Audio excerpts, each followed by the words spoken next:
ऐसी बात कोई नहीं है, घबराने की कोई नहीं। एक दूसरे के साथ एक माँ और एक बाप के बन के चलना। ये नहीं कहना ये राजपूत है, ये गुज्जर है, ये बकरवाल है, ये कश्मीरी है, ये नहीं करना। ये मेरी हिदायत है। जैसी आप इज़्ज़त किसी को करोगे वैसे ही आपकी भी बनेगी इंशाअल्लाह। ऐसी बात कोई नहीं है घबराने की। अल्लाह ताला आपको भी ऐसे सजाए जैसे मुझे अल्लाह ताला ने आज मौका दिया आपके हाथों में, हैं। और खुशनसीबी है मुझे, आप मेरे भाई इतने इकट्ठे हुए हैं। इतनी उम्मीद नहीं है आज इस वक्त में, इस दौर में नहीं इकट्ठे होते हैं लोग। चाहे जो मर्जी लाला खान आ जाए, रिटायर छोड़ के वो चला भी जाए, वो कहते हैं यार इसको ओला करो, थोड़ा देर होगी जलते हैं।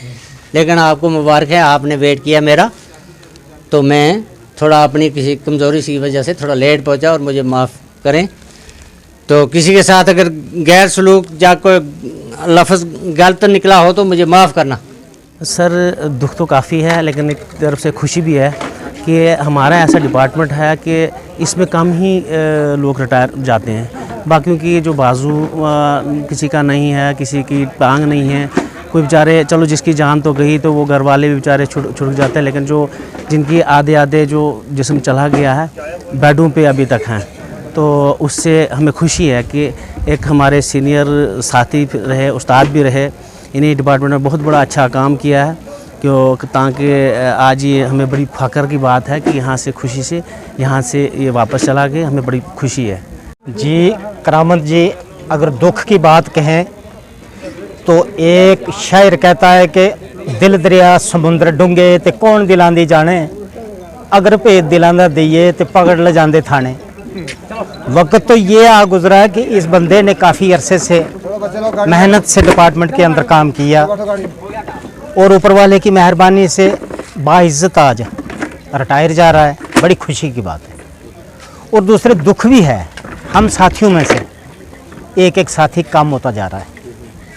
और मेरी रिक्वेस्ट है और अर्ज़ है अपने चीफ इंजीनियर से, अपने एमडी साहब से और अपने एससी साहब से और एक्शन साहब से ये रिक्वेस्ट है कि हमारे एडब्ल्यू साहब इस वक्त सस्पेंड है, मेहरबानी करके कोशिश करें उन्हें हवाल करवाया जाए। जी साहब, एक सवाल है मेरा, और कितने मुलाजिम जो हैं अभी जो परमानेंट आपके पास रह गए? हमारे पास परमानेंट 5-6 लड़के रह गए हैं टोटल, और 7-8 महीने के बाद हमारा एक बंदा और जा रहा है, लियाकत अली। और गवर्नमेंट ऑफ इंडिया ने कोई ऐसी पॉलिसी नहीं बनाई है कि जो हमारे डेली वेजर बेचारे हैं उनको परमानेंट करने के लिए, और उन पे ही काम चल रहा है सब। और किसी का एक्सीडेंट हुआ है, किसी का बाजू नहीं है, जैसे हमारे रशीद जी ने कहा, किसी का बाजू नहीं है, किसी का पाँव नहीं है, और बेड पे अभी उनको सेवा करने वाला कोई नहीं मिलता है। जी साहब, कितनी दिक्कत आती है जब आपके पास परमानेंट मुलाजिम ना हो तो छोटे मुलाजिम? बहुत बड़ी दिक्कत आती है। क्यों कि ये जो कैजुअल या डेली वेजर लड़के हैं, इनको हम दिन में तो काम लेते हैं, क्योंकि इनको टोटल 311 रुपये पर डे मिलता है। हमें भी दुख आता है कि जब इनको अगर रात के 12 बजे हम उठाते हैं, और मेहरबानी इनकी, हम इनके शुक्रगुजार हैं कि जो डिपार्टमेंट की इज्जत रख रहे हैं। जो परमानेंट लड़के तो हमारे पास बहुत बड़े काम स्टाफ है। मेहरबानी करके हम अर्ज़ करते हैं एलजी साहब से कोई ऐसी पॉलिसी निकालें, और हमारे जो लोग ये 24 घंटे काम कर रहे हैं 9000 पे, मेहरबानी करके खुदारा इन लोगों को परमानेंट किया जाए, कोई पॉलिसी बनाई जाए। क्यों कि परमानेंट मुलाजिम जो है वो जिम्मेवारी को समझता है, उस पर जिम्मेवारी आती भी है। जब एक डेली वेजर रात के 12 बजे अगर हम उसको लाइन पे चढ़ाएं, खुदा करे ना और उसका कोई एक्सीडेंट हो जाए, तो उससे फिर भी कोई देखने वाला नहीं, उनके बाजू चले जाते हैं, जान चले जाती है। मेहरबानी करके मेरी रिक्वेस्ट है, अर्ज़ है अपनी इंडिया गवर्नमेंट से कि मेहरबानी करके कोई पॉलिसी बनाई जाए, और जिस पॉलिसी के तहत हमारे स्टाफ की कुछ ना कुछ मदद की जाए। कासिम साहब की कितनी सपोर्ट थी आपको? करामत जी, ये हम अपनी ज़बान से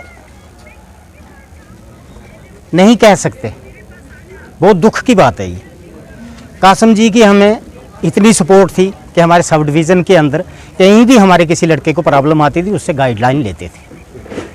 अच्छा समझदार और अच्छा प्रैक्टिकल जानने वाला बंदा था, वरना आज बड़े अफसोस की बात है कि हम साथियों में से वो रिटायर अलविदा, बाइज्जत घर जा रहा है, खुशी भी है। वरना सबसे ये है कि दुख बहुत ज़्यादा है कि डिपार्टमेंट में काफ़ी हमें कमी आई।